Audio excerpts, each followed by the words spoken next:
Spencer Critchley, a Democratic strategist, joins me from California. Spencer, good to have you here with us on TRT World. Now, in the wake of the war between Hamas and Israel, the U.S. has sent more than 900 troops to the region, to aircraft carrier, the striker groups.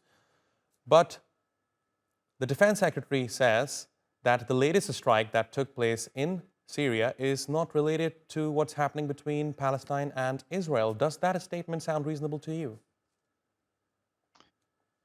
Well, of course, the Secretary of Defense has better access to intelligence than I do by quite a long measure.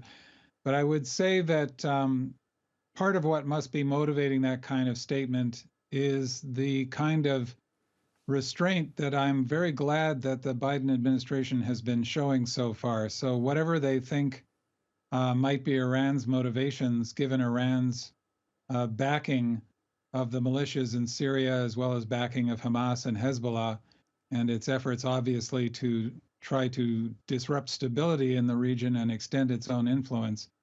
I'm very glad to see that they're not making any direct coupling immediately and focusing their response to the direct offense that was committed, the multiple attacks on U.S. forces in the area by Iran-backed groups.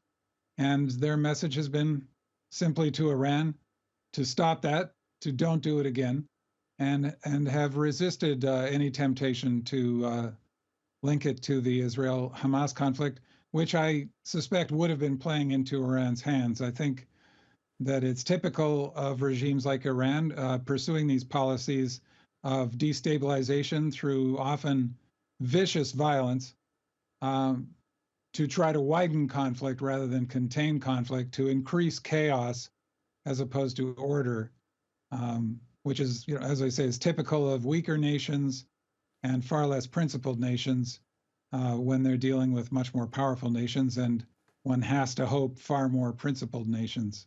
Not to say the United States is perfect, far from it, but there is a difference between having principles and falling short of them from time to time, and having your principles include terroristic attacks on innocent civilians, for example, as a matter of strategy. Spencer, what do you make of the U.S. sending striker groups and more than 900 troops to the Middle East if the idea is to de-escalate tensions in the region or not to get involved in what's happening in the Middle East directly? Why would the U.S. send these groups?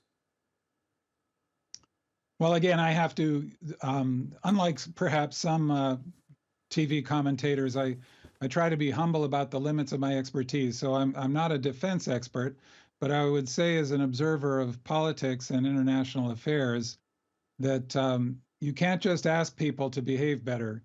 Knowing the dangers posed by regimes like Iran and the various factions that it backs,